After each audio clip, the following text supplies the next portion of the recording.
નમસ્કાર દર્શક મિત્રો. લોકશાહી શાસન વ્યવસ્થામાં પ્રજાના પ્રતિનિધિ તરીકે ચૂંટાઈને આવેલા ધારાસભ્યશ્રીઓ વિધાનસભા ગૃહમાં લોક પ્રશ્નોને વાચા આપે છે અને આ રીતે રાજ્યના વિકાસની નીતિ ઘડાય છે, નિર્ણયો લેવાય છે અને પ્રજાના પ્રશ્નોનું સુખદ નિરાકરણ પણ આવે છે. દર્શક મિત્રો, 15મી ગુજરાત વિધાનસભાના 8મા સત્રમાં આજના દિવસે હાથ ધરાયેલી મહત્વની કાર્યવાહીના સંકલિત અંશો લઈને અમે ઉપસ્થિત થયા છીએ લોકશાહીના ધબકારા કાર્યક્રમમાં. તો આવો નિહાળીએ લોકશાહીના ધબકારા. ઓર્ડર. પ્રશ્ન ક્રમાંક 2, માન્ય શ્રી મુકેશભાઈ પટેલ. માન્ય અધ્યક્ષશ્રી, બિનખેતી પરવાનગી મેળવવાની જે સમય મર્યાદા એ વૈધાનિક રીતે કેટલી સમય મર્યાદા? અધ્યક્ષશ્રી, બિનખેતી પરવાનગી આપવાની વૈધાનિક સમય મર્યાદા 90 દિવસની છે, પરંતુ સેન્ટ્રલ PSO યુનિટ સચિવાલય ગાંધીનગર દ્વારા બિનખેતી પરવાનગીની અરજીની પૂર્વ ચકાસણી કરી અરજી હેઠળની વિગતો અને મહેસૂલ રેકર્ડ ચકાસી અને અરજી નીચે દર્શાવ્યા મુજબ ગ્રીન ચેનલ 10 દિવસ, યલો ચેનલ 45 દિવસ અને રેડ ચેનલ 90 દિવસ. માન્ય સરદારભાઈ ચૌધરી. માન્ય અધ્યક્ષશ્રી, બિનખેતી પરવાનગી માટે વસૂલવામાં આવતી જે પ્રોસેસ ફી છે એ કયા દરે વસૂલવામાં આવે છે અને એક વખત આ બિનખેતીની અરજી જો દફતરે કરવામાં આવે તો એની બીજી વખત કયા દરે પ્રોસેસ ફી વસૂલવામાં આવે છે? અને અધ્યક્ષશ્રી, બિનખેતી પરવાનગીની માગણી જમીનના ક્ષેત્રફળ આધારિત 50 પૈસા પ્રતિ ચોરસ મીટરના દરે પ્રોસેસ ફી વસૂલવામાં આવે છે તથા એકવાર દફતરે કરેલ બિનખેતી પરવાનગી અરજી પુનઃ કરવામાં આવે ત્યારે મહેસૂલ વિભાગના 26/9/2022ના પરિપત્રની જોગવાઈ અનુસાર ક્ષેત્રફળ આધારિત 10 પૈસા પ્રતિ ચોરસ મીટરના દરે પ્રોસેસ ફી વસૂલવામાં આવે છે. અરજદાર પક્ષે કોઈ ક્ષતિ ન હોય પરંતુ ટેકનિકલ કારણસર અરજી દફતરે થયેલ હોય તો તે અરજી પુનઃ રજૂ કરવામાં આવે તો કોઈ પ્રોસેસ ફી વસૂલવાની રહેતી નથી. પ્રશ્ન ક્રમાંક 3, માન્ય શ્રી જિજ્ઞેશભાઈ મેવાણી. માનનીય અધ્યક્ષશ્રી, મારો કોઈ પ્રશ્ન નથી. મારી માનનીય મુખ્યમંત્રીશ્રીને અરજ છે, આપને વિનંતી એટલી છે કે ગુજરાતમાંથી, દેશમાંથી, દુનિયામાંથી પબ્લિક હેલ્થના, ન્યુટ્રિશનના કોઈ 2-5 એક્સપર્ટ્સને પકડો, એક કોન્ક્રીટ તમે બ્લુપ્રિન્ટ બનાવો કે હવે તો એટલીસ્ટ આવતા 365 દિવસમાં આપણે ગુજરાતને કુપોષણ મુક્ત કરીને બતાવીએ. જિજ્ઞેશભાઈનો પ્રશ્ન એમણે જે પૂછ્યો હતો 2 જિલ્લાનો હતો સાહેબ, અને પ્રશ્નના જવાબમાં પણ ખૂબ સારી અમે જે કુપોષણને દૂર કરવાના ગુજરાતને સુપોષિત તરફ જે અમારી સરકાર આગળ વધી રહી છે સાહેબ, એના આંકડા પણ એમને આપવામાં આવ્યા. આજે જ્યારે એમને એ આંકડા જોયા છે એટલે એમાં જે ઇમ્પ્રુવમેન્ટ છે એ દેખાઈ આવે છે. માન્ય મંત્રીશ્રી, આ બાબતે હું થોડી કોમેન્ટ કરવા માગીશ, એટલા માટે કે ગુજરાત સમૃદ્ધ રાજ્ય છે અને સમૃદ્ધ રાજ્યની અંદર તમે કુપોષણની બાબતમાં રાજ્ય સરકારે ઇનિશિયેટિવ લઈને ઘણું બધું કામ તમે કર્યું છે, પરંતુ હજુ ગેપ ક્યાં છે? તો ગેપ મારું જે વ્યક્તિગત ઓબ્ઝર્વેશન છે એટલા માટે કહું છું. કિશોરીને જ્યારે આંગણવાડીની બહેન આપવા માટે જાય છે ત્યાં કંઈ વસ્તુ જેણે લગ્ન નથી કર્યા પરંતુ તેને પૂરક ખોરાક આપવા જાય છે ત્યારે ગામમાં સામાજિક માન્યતા એક એવી છે કે આ માત્ર સગર્ભા બહેનોને જ આપવાનું છે, એટલે એ દીકરીઓ સામાજિક પેલાના કારણે કરીને દૂર રહે છે અને એવું લાગે છે કે મને પણ ગામની અંદર એમ કહે છે કે આ પ્રેગ્નન્ટ છે, એટલા માટે ઘણી કિશોરીઓ ત્યાં આગળ જતાં અચકાય છે. તો અવેરનેસનું કામ એ પણ ત્યાં ખૂબ જરૂરી છે. એક જે તમે પહોંચાડો છો ખૂબ સારું અને ગુણવત્તાવાળું છે, એ મેં પ્રત્યક્ષ રીતે પણ ત્યાં ગામમાં જોઈને પહોંચાડ્યું છે, પરંતુ એક ખાવા માટેની જે હેબિટ બાળકોની છે એમાં પણ સુધારો કરવાની જરૂર છે. અને ત્રીજો વર્ગ જે આપે કહ્યો છે સંપન્ન લોકો છે. સંપન્ન પરિવારોમાં પણ ફૂડ હેબિટના કારણે ઘણા બધા કુપોષિત છે. તો એના માટે પણ એક અવેરનેસનું કામ જો રાજ્ય સરકાર દ્વારા થાય, તે માટેનું એક જો કેમ્પેનિંગ ચાલે, તો એક જે પ્રમાણે તમે અમે હેલ્ધી ગુજરાતનો જે વિષય લીધો છે મોટાપાથી દૂર રહેવાનું, એવું જ જો એક આ અવેરનેસ જો કરીએ તો બહુ કામ થાય. અને જે એરિયામાં હજુ ક્વોલિટી ફૂડની અવેલેબિલિટી ત્યાં આગળ બાળકો સુધી ન પહોંચવામાં કંઈક ગેપ હોય તો એને તમે પહોંચાડો છો એ એના મોઢા સુધી પહોંચે છે કે કેમ? ગામમાં તો નથી રહેતું ને. ઘણી વખત એવું થાય છે કે એના ઘરે પહોંચાડ્યું, પણ મા બાપે ત્યાં આગળ બનાવીને એને ખવડાવ્યું કે કેમ, ત્યાં સુધીનું જે ટેકિંગ કરવાની જે વ્યવસ્થા છે એમાં જો થોડું ધ્યાન રાખીએ તો તમે ખૂબ સારું ઇનિશિયેટિવ લીધું છે. હું માનું છું કામ જે પ્રમાણે રાજ્ય સરકારનું થઈ રહ્યું છે એક અદ્ભુત છે. મેં મારા વિસ્તારમાં પણ જોયું છે, પ્રત્યક્ષ રીતે મેં એમાં રસ લીધો છે. 100% એના મોઢા સુધી પહોંચશે તો એનું પરિણામ મળી શકશે. પરંતુ નાની નાની કડીઓમાં જે માન્ય સભ્યશ્રીઓ કહે છે એમાં જે ગેપ હોય એ પણ ઠીક કરવા જેવી લાગે છે. પ્રશ્ન ક્રમાંક 4, માન્ય શ્રી કેતનભાઈ ઇનામદાર. માન્ય અધ્યક્ષ શ્રી, મહીસાગર વિયર લગભગ 350 કરોડની માતબર રકમમાં મંજૂર થયો. હું સરકારને પણ આભાર માનીશ અને અભિનંદન આપીશ કે આટલો મોટો વિયર મંજૂર કર્યો. મારે માન્ય મંત્રીશ્રી સાથે એવું જાણવું છે કે મારા કોઈચા ગામના મહી નદી પરના નિર્મિત થનાર વિયર અંતર્ગત આ વિયર આટલો મોટો બને છે ત્યારે કયા કયા પ્રકારની કામગીરીનો સમાવેશ થાય છે?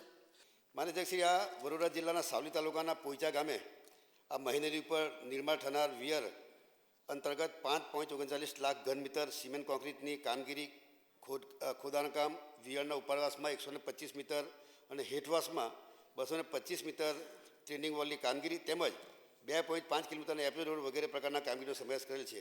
તાંત્રિક વિગતોની વાત કરું સાહેબ, એમાં વિયરની લંબાઈ 675 મીટર છે, વિયરની પહોળાઈ 98.28 મીટર છે, વિયરની ઊંચાઈ 11 મીટર છે, વિયરનો પકાર એ ઓગી ક્રેસ્ટેડ છે, ઓળો ફ્લો સેક્શનની લંબાઈ 550 મીટર છે, એપ્રોનની પહોળાઈ 20 મીટર છે, વિયરના જળાશયની સંગ્રહ શક્તિ 31.60 MCM છે, જળાશયની લંબાઈ 14 કિલોમીટર, એટલે કે સાહેબ 14 કિલોમીટર સુધી પાણીનો ભરાવો રહેવાનો છે. એમાં M15 કોન્ક્રીટ 2,52,000 ઘનમીટર, M20 કોન્ક્રીટ 1,58,000 ઘનમીટર અને M25 કોન્ક્રીટ 1,19,000 ઘનમીટર થાય છે. જેમાં સાહેબ 29,653 એકરની અંદર આ સિંચાઈમાં અને ભૂગર્ભ જળમાં સુધારો થવાનો છે. માન્ય શ્રી અક્ષયભાઈ પટેલ. માનનીય અધ્યક્ષશ્રી, પોઈચા વિયરની જે કામગીરી પૂર્ણ થયા પછી કેટલા હેક્ટર જમીનની અંદર પિયત થઈ શકશે? માન્ય અધ્યક્ષશ્રી, આ વિયરના બાંધકામ પૂર્ણ થયા બાદ એમાં 14 કિલોમીટર સુધી પાણીનો ભરાવો રહેવાનો છે. નદીના બંને કિનારે આવેલા ગામોમાં ભૂગર્ભ જળના સ્તર પણ ઊંચી આવવાના છે. માન્ય અધ્યક્ષશ્રી, સદર વિયર બાંધકામથી વડોદરા જિલ્લાના સાવલી તેમજ દેસા તાલુકાના 34 ગામો અને આણંદ જિલ્લાના ઉમરેઠ તાલુકાના અને ખેડા જિલ્લાના થાસા તાલુકાના થઈને 15 ગામોમાં 29,653 એકર વિસ્તારને સીધો એનો લાભ થવાનો છે. તેમજ સાવલી નગર તેમજ આજુબાજુના 49,000 ગામોને પીવાના પાણીનું પણ યોજના પર ત્યાંથી પૂરી પાડી શકાશે. આ વિયર બાંધકામથી આશરે 14 કિલોમીટરની લંબાઈમાં અને 31.60 MCM પાણીનો સંગ્રહ થશે, જેની થકી મત્સ્ય ઉદ્યોગ અને પશુપાલનને પણ એનો વેગ મળવાનો છે. પ્રશ્ન ક્રમાંક 5, માન્ય શ્રી ઇમરાનભાઈ ખેડાવાલા. માન્ય અધ્યક્ષશ્રી, વિધવા પેન્શનની આ યોજના છે સરકારની, એ ખૂબ સારી યોજના છે અને સમગ્ર ગુજરાતની લાખો બહેનો જે વિધવા છે તેનો લાભ લે છે અને સરકારના આશીર્વાદ બી આપે છે. માન્ય અધ્યક્ષશ્રી, આપના મારફતે માન્ય મંત્રીશ્રીને પૂછવા માગું છું કે અત્યારે જે વિધવા છે તેને 1,250 રૂપિયા મળે છે મહિનાના, તે આપણે 2,000 રૂપિયા કરવા માંગીએ છીએ કે કેમ? માન્ય અધ્યક્ષશ્રી, બીજો પૂછવા માગું છું માન્ય મંત્રીશ્રીને આપના મારફતે કે જેને પુત્ર હોય તેને પણ આ યોજનાનો લાભ મળે છે કે કેમ? માન્ય મંત્રીશ્રી. માન્ય અધ્યક્ષશ્રી, પહેલાં તો હું ઇમરાનભાઈને ક્લિયર કરી દેવા માગું છું કે પુત્ર હોય કે પુત્રી, પણ જો બહેન વિધવા હોય તો અવશ્ય એને લાભ મળે જ છે. અને બીજો પ્રશ્ન એમનો એ હતો કે 1250માંથી કે એને સહાય વધારવા માંગે છે કે નહીં. ઇમરાનભાઈ, આ માનીય અધ્યક્ષશ્રી, આજે 1250 રૂપિયાની જે સહાય મળે છે માનીય અધ્યક્ષશ્રી, એ સહાય છે. આજે એક વિધવા બહેન હોય અને એના હાથમાં કદાચ પૈસા હોય, ભલે ને એ સારા ઘરમાં હોય, એને પુત્ર કમાતો હોય, પુત્રી કમાતી હોય, પણ એને નાના મોટા ખર્ચા કરવા હોય, માન સન્માન ભેર રહેવું હોય જીવનમાં અને સમાજની વચ્ચે, એની દીકરીના ઘરે જાય, નાના થોડા 10-15 રૂપિયા કે 50 રૂપિયા આપવા હોય, કશું લઈ આપવું હોય તો એમાંય મદદ થાય છે. નાની મોટીની દવાઓમાં મદદ થાય છે સાહેબ. તો આ જે હોય છે એ સહાય હોય છે. એના થકી બિલકુલ અમારી જે ગંગા સ્વરૂપ યોજના છે એ એના માટે જ છે કે ભાઈ જે કંઈક કાં પણ એને સહારાની જરૂર પડે તો આ જે સહાય છે એનાથી મદદરૂપ થઈ શકે. અને ખાસ કરીને ગંગા સ્વરૂપ બહેનોને અમારા મુખ્યમંત્રી શ્રી જે બહેનોને કહેવા માંગે છે કે સરકાર કહેવા માંગે છે કે બહેન, તું એકલી નથી. આ ભારતીય જનતા પાર્ટીની સરકારે તારો પરિવાર છે અને તારી સાથે કાયમ ઊભો છે. માનનીય અધ્યક્ષશ્રી, આ એક સંદેશ ક્લિયરલી આપવા માંગે છે. માન્ય અમૂલભાઈ ભટ્ટ. માનનીય અધ્યક્ષશ્રી, જે રીતે માનનીય મંત્રીશ્રીએ કીધું કે માત્ર પેન્શન સુધી નહીં, આ ભારતીય જનતા પાર્ટીની સરકાર મુખ્યમંત્રીના વડપણ હેઠળ એની વધારે પણ ચિંતા કરે છે. તો હું માનનીય મંત્રીશ્રી પાસે જાણવા માગું છું કે જે આ ગંગા સ્વરૂપ બહેનો છે એના પુનઃસ્થાપન માટે કોઈ યોજના અમલમાં છે તો તે શું છે, તે કેટલા સમય માટે છે, તેમાં શું લાભ આપવામાં આવે છે? માન્ય મંત્રીશ્રી. માનનીય અધ્યક્ષશ્રી, અમૂલભાઈ એ જે વાત કરી છે કે સાથે બીજી જો એમને પાછું સેટ કરવું હોય લાઈફમાં અને વિધવા થયા પછી ક્યાંક ને ક્યાંક સમાજમાં પણ એક પોઝિટિવ સંદેશો જાય કે રીમેરેજ પણ જરૂરી છે બહેનો માટે, ત્યારે રાજ્ય સરકાર દ્વારા ગંગા સ્વરૂપા ને બહેનોને એને પુનઃલગ્ન આર્થિક સહાય યોજના વર્ષ 2021થી ચાલુ કરવામાં આવી અને એ પુનઃલગ્ન કરે તો એને ડીબીટી દ્વારા 50,000ની સહાય કરવામાં આવે છે. માન્ય શૈલેષભાઈ. મને અધ્યક્ષશ્રી, અમદાવાદ શહેર અને જિલ્લાની અંદર 2024ની અંદર જે ફાળવેલ જે લાભાર્થીઓ હતા એ 25ની અંદર ખાસ કરીને જુલાઈથી ડિસેમ્બર એટલે 6 મહિનાની અંદર એ લાભાર્થીઓની સંખ્યા ઘટી ગઈ છે. તો એ ઘટી જવાનું કારણ શું? પેન્શન દરેક લાભાર્થીઓ બહેનોને મળેલું જ છે. અને જે આંકડાની વાત શૈલેષભાઈ કરે છે તો મારે કહેવું છે કે પહેલાં જ્યારે 2010માં જ્યારે યોજના શરૂ કરવામાં આવી કેન્દ્ર દ્વારા, તે ઇન્દિરા ગાંધી નેશનલ વિડો પેન્શનવાળો જે વિષય હતો, અને સાથે જ આપણા ભારતીય જનતા પાર્ટીની સરકાર, ગુજરાત સરકારે જ્યારે આ યોજના અમલમાં મૂકી ત્યારે, અને આ બેમાં જે પાત્રતાના ધોરણ છે એમાં થોડુંક ફરક પડે છે. એમાં એવું છે કે જે બહેનો 40થી 79 વર્ષની હોય એને પેન્શન મળશે, જે IGNWPSની વાત છે, અને BPL હસ્તગત આવી જોઈએ. પણ આપણા ભારતીય જનતા પાર્ટીની ગુજરાતની સરકારની જે યોજના છે ગંગા સ્વરૂપા યોજના, એમાં હું કહીશ કે આ જે 2 શરત છે એ કાઢી નાખવામાં આવી છે અને 21 વર્ષનો દીકરો હોય તો પણ એને પેન્શન મળવા આવશે. કોઈ ઉંમરની બાંધ રાખવામાં નથી આવી. એટલે આ જે બહેનો છે અહીંથી માઇગ્રેટ કરીને અને અમે લોકો એને આ ગંગા સ્વરૂપા યોજનામાં લઈ આવ્યા છે.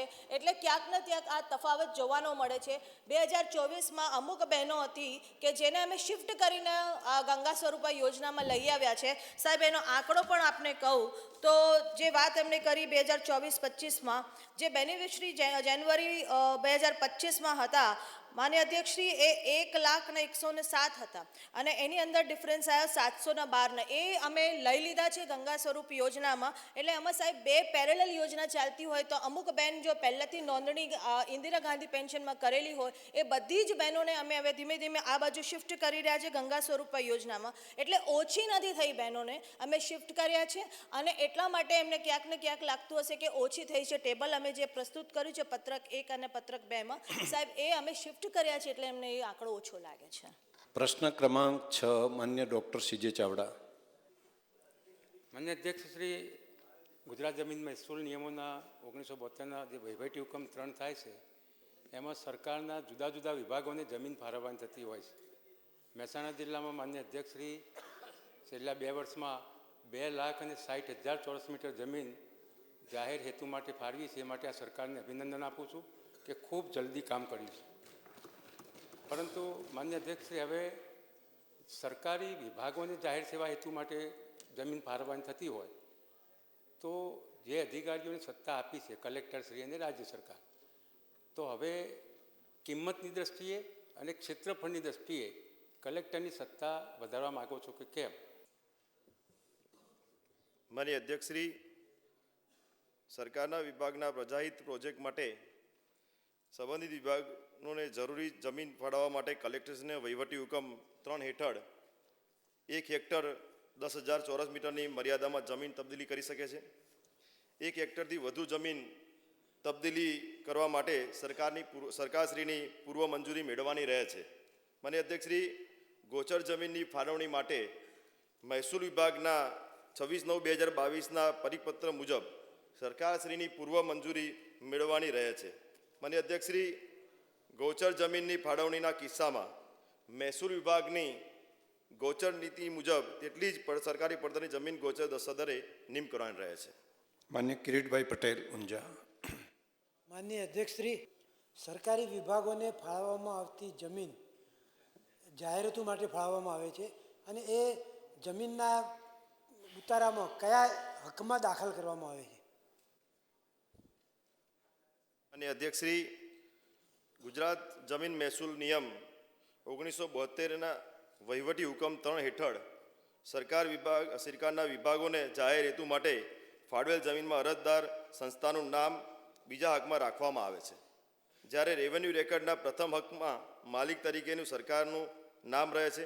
આ પ્રકારે ફાળવવામાં આવેલ જમીન તબદીલી કે હેતુફેર કરી શકાતી નથી.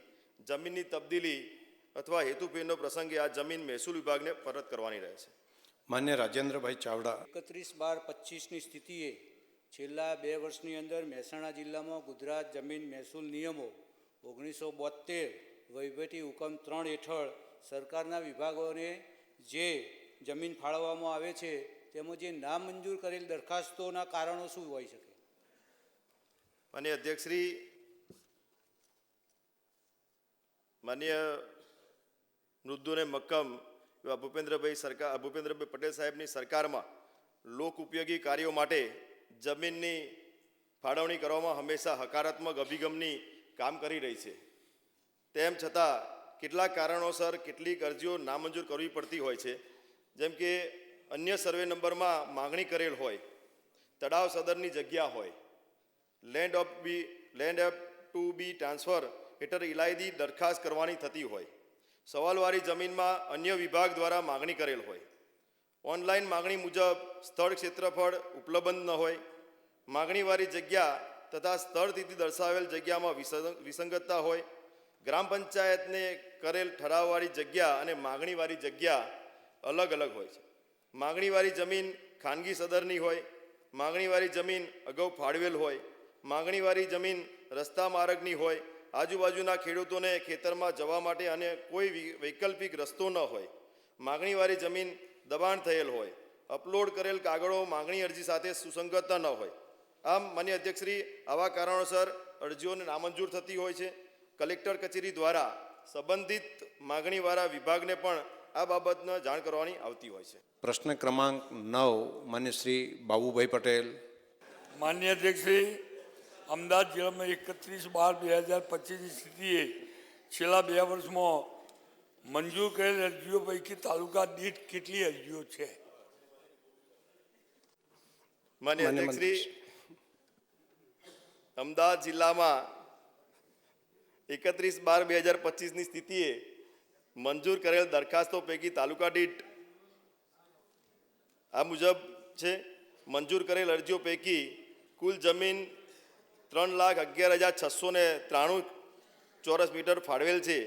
આમ તો તાલુકા દીઠ ફાળવેલ જમીન ઘાટલોડિયા 3157 ચોરસ મીટર, સાબરમતી 10,785 ચોરસ મીટર, દસકોઈ 37,840 ચોરસ મીટર, સાણંદ 1,82,916 ચોરસ મીટર, વિરમગામ 4,900 ચોરસ મીટર, બાવડા 49,195 ચોરસ મીટર, ધોળકા 22,900 ચોરસ મીટર, કુલ 3,11,693 અરજીઓ ચોરસ મીટરમાં અમદાવાદ જિલ્લામાં તાલુકામાં ઉક્ત વિગતે જમીનથી ફાળવવામાં કરવામાં આવેલ છે. માન્ય ગોપાલભાઈ ઇટાલિયા. માનનીય અધ્યક્ષશ્રી, આપણે ત્યાં પ્રથા એવી છે કે કોઈ પણ જમીન ઉપર બાંધકામ કરીએ એટલે એને કરવી પડે છે. મહાનગરપાલિકાની ટાઉન પ્લાનિંગની જમીનો હોય તો પણ એને કરે છે અને ગ્રામીણ વિસ્તારોમાં પણ. આ જે કાંઈ જમીનો સરકારને કોર્પોરેશન કે બોર્ડને જાહેર હેતુ માટે ફાળવી એ તમામ જમીનોને એને કર્યા પછી બાંધકામ કરવામાં આવે છે કે કેમ, અને એને કરે છે તો કેવી રીતે, એને કઈ પ્રોસેસથી કરવામાં આવે છે? માન્ય મંત્રીશ્રી. માન્ય અધ્યક્ષશ્રી, સરકારી જમીન એને કરવાની જરૂર ન હોય, એને ગણાય છે અને પ્લાન મંજૂર કરાવીએ છીએ. માન્ય કૌશિકભાઈ જૈન. માન્ય અધ્યક્ષશ્રી, ગુજરાત ઔદ્યોગિક નિગમને કઈ નીતિ મુજબ કેટલી સરકારી જમીન ફાળવવામાં આવી છે? માન્ય અધ્યક્ષશ્રી, ભારતના યશસ્વી વડાપ્રધાન નરેન્દ્રભાઈ મોદી સાહેબ તથા ગુજરાતના માન્ય મુખ્યમંત્રી શ્રી ભૂપેન્દ્રભાઈ પટેલ સાહેબ અને નાયબ મુખ્યમંત્રી શ્રી હર્ષ સંઘવી સાહેબના નેતૃત્વ અને માર્ગદર્શન હેઠળ ઔદ્યોગિક ક્ષેત્રે ગુજરાત હરણફાળ ભરી રહ્યું છે. ત્યારે દાદાની સરકાર ઉદ્યોગ માટે યોગ્ય જમીન મળી રહે તથા ગુજરાતના લોકોને રોજગારી મળી રહે અને તેના થકી રાજ્યની સમૃદ્ધિમાં વધારો થાય તે માટે હંમેશા પ્રયત્નશીલ રહી છે. ગુજરાત ઔદ્યોગિક વિકાસ નિગમને મહેસૂલ વિભાગના 24/12/2024ના ઠરાવ મુજબ જંત્રી આધારિત કિંમત વસૂલ કરી સરકારી પડતર જમીનમાં ફાળવવામાં આવે છે, જે કેટેગરી વાઇઝ કેટેગરી 1 પ્રવર્તમાન ઔદ્યોગિક જંત્રી દર, કેટેગરી 2 પ્રવર્તમાન ઔદ્યોગિક જંત્રીના 125% દર, કેટેગરી 3 પ્રવર્તમાન ઔદ્યોગિક જંત્રીના 150% દર.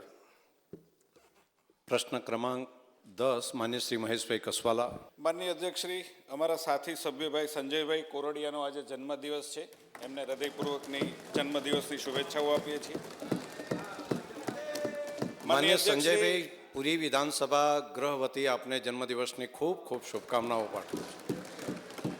માનનીય અધ્યક્ષશ્રી, ઊંડા જતા પાણી તળ અને એની વચ્ચે રાજ્યની સરકારે જળ સંચય અભિયાનનો લગભગ 1.5 મહિના અગાઉ શરૂઆત કરાવી દીધી છે. હું માનું છું કે ઉત્તમ ઉદાહરણ આગવા આયોજનનું આ ઉત્તમ ઉદાહરણ છે.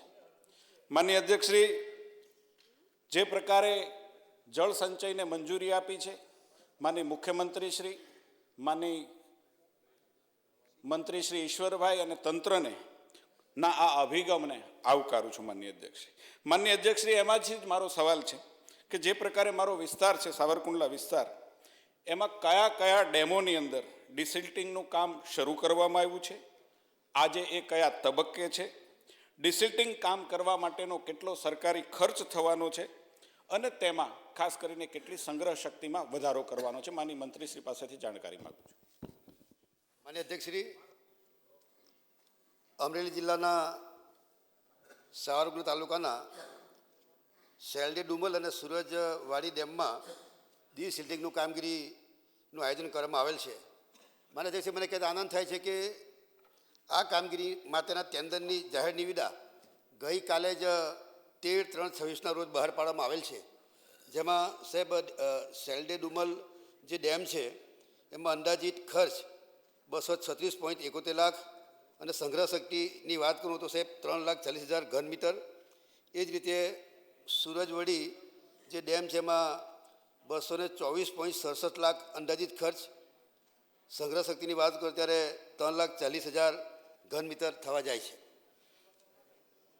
માન્ય શ્રી હીરાભાઈ સોલંકી. માન્ય અધ્યક્ષશ્રી, કયા ડેમ ડિસિલ્ટિંગ કરવા એ કઈ રીતે નક્કી કરવામાં આવે છે અને સાથોસાથ માન્ય અધ્યક્ષશ્રી, સરકારશ્રી આ ડિસિલ્ટિંગ કરવા માટેના જે તળાવો હોય, ડેમો હોય, એની નીતિઓ શું છે? માન્ય અધ્યક્ષશ્રી, નર્મદા જળ સંપત્તિ પાણી પુરવઠા અને કલ્પના વિભાગના 10/8/2020ના ઠરાવથી કોઈપણ ડેમમાં સિલ્ટિંગની કામગીરી કરતાં પહેલાં તેમાં કેટલું સિલ્ટ જમા થયેલ છે તેનું આંકલન સિલ્ટ સર્વે કરવામાં આવે છે અને આંકલન થયા બાદ સરેરાશ વાર્ષિક કાંપનો જથ્થો અને જળાશયની પૂરક ક્ષમતાનો ગુણોત્તર 0.5% કરતાં વધુ જણાય ત્યારે આ કાંપ નિકાલનું આયોજન કરવામાં આવે છે. મોટી અને મધ્યમ યોજનામાં કાંપની મોજણી દર 10 વર્ષે કરવામાં આવે છે અને જ્યાં જ્યાં જરૂર પડે ત્યાં 0.5% કરતાં વધારે માટી સિલ્ટ હોય તો ત્યાં આ કામગીરી કરવામાં છે.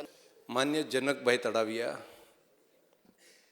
માન્ય અધ્યક્ષશ્રી, મારા મત વિસ્તાર લાઠી, બાબરા અને દામનગર વિધાનસભામાં છેલ્લા 2 વર્ષમાં ડેમોના ડિસ્ટેલિંગની કામગીરી કેટલી કરવામાં આવેલ છે અને તેની પાછળ કેટલો ખર્ચ કરવામાં આવ્યો છે? માન્ય અધ્યક્ષશ્રી જે ડીલ સેટિંગની જે કામગીરીની જે વાત કરી, માન્ય અધ્યક્ષશ્રી 2024-25 અંદર ખોડિયાર સિંચાઈ યોજનાનું ડીલ સેટિંગનું કામકાજ કરવામાં આવ્યું. તેમાં 13.64 લાખ રૂપિયાનો ખર્ચ કરવામાં આવ્યો હતો. એમાં 73,000 ઘનફીટ પાણીનો સંગ્રહ થનાર છે. પ્રશ્ન ક્રમાંક 13 માન્ય શ્રી જયંતિભાઈ રાઠવા.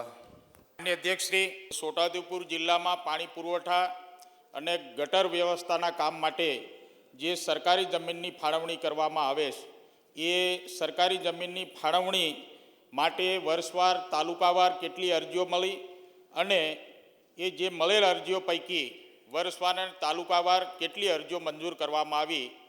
માન્ય અધ્યક્ષશ્રી, 31/12/2025ની સ્થિતિએ છેલ્લા 2 વર્ષમાં છોટાઉદેપુર જિલ્લામાં પાણી પુરવઠા અને ગટર વ્યવસ્થાના કામે સરકારી જમીન ફાળવવાની 26 અરજીઓ પૈકી 24 અરજીઓ મંજૂર થયેલ છે. આ અરજીઓ અન્યવે વર્ષવાર તાલુકા દીઠ આ મુજબ દરખાસ્તો મંજૂર કરવામાં આવેલ છે.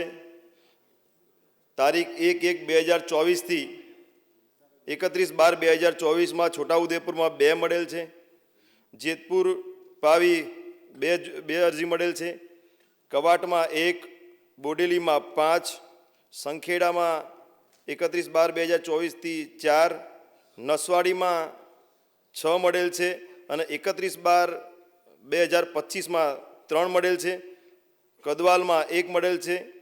ટોટલ કુલ અરજી 1/1/2024થી 31/12/2024માં 21 મળેલ છે અને 1/1/2025માં 31/12/25માં 3 અરજી મળેલ છે. અને શ્રી લવિંગજી ઠાકોર. માન્ય અધ્યક્ષશ્રી, સૌ પ્રથમ તો મારે આપના મારફતે મૃદુ ને મક્કમ મુખ્યમંત્રી આદરણીય ભૂપેન્દ્ર પટેલ સાહેબ, નાયબ મુખ્યમંત્રી સંઘવી સાહેબ અને આપ પણ અધ્યક્ષ તરીકે અને સિંચાઈ મંત્રીએ જે ખરેખર મારા વિસ્તારમાં પાણી લંબાવવાની વાત કરી છે એ બદલ હું દિલથી ખેડૂતો વતી ખૂબ ખૂબ હૃદયથી આભાર માનું. માયાળુ મુખ્યમંત્રીશ્રીએ નિર્ણય કર્યો માયાળુ માનવીઓ માટે. હાજી ખૂબ ખૂબ હૃદયથી એમનો અભિનંદનીય કામ છે. જેટલો આભાર માનો અને અભિનંદન આપો એટલા ઓછા પડે. માન્ય પ્રવીણભાઈ માળી. માન્યજી, આજનો જે પ્રશ્ન હતો દાંતીવાડા સીપુને લિંક કરવા માટે, માન્ય જ્યારે કુંવરજીભાઈ બાવળિયા જ્યારે મંત્રીશ્રી હતા ત્યારે આ વિસ્તારની કામગીરી લિંક કરવા માટે સૌ ધારાસભ્યો, બનાસકાંઠાના સૌ ધારાસભ્યશ્રી એની ચિંતા કરી હતી. માન્ય મુખ્યમંત્રીશ્રી આમાં ઉદાર રહ્યા હતા. માન્ય અધ્યક્ષશ્રી આપ પણ ત્યારે આની અંદર પ્રોએક્ટિવના ભાગરૂપે આ બંને ડેમો લિંક થાય તો ડીસા તાલુકાના 22 ગામોને આનાથી સિંચાઈ સીધી થઈ શકે છે. આ કેચમેન્ટ એરિયાની અંદર ક્યારે પાણી ભરાતું નથી, એટલે એને લિંક કરવા માટે કરીને આ જે યોજના વિસ્તાર માટે કરી છે ત્યારે વિશેષ આભાર માનવો છે આપનો અને મુખ્યમંત્રી સાહેબનો વિશેષ આભાર માનવો છે કે આ લિંક એ ઇતિહાસ બની જવાનો છે અને એના માટે વિશેષ મંત્રી સાહેબને હું ઈશ્વરભાઈને આભાર માનું છું કે 119 કરોડ રૂપિયા આના માટે મંજૂર કર્યા છે. માન્ય મુખ્યમંત્રીશ્રીને પણ અભિનંદન અને ખેડૂતોને પણ ખૂબ ખૂબ માન્ય મંત્રીશ્રી અભિનંદન. દર્શક મિત્રો, ફરી મળીશું. ત્યાં સુધી રજા આપશો. નમસ્કાર.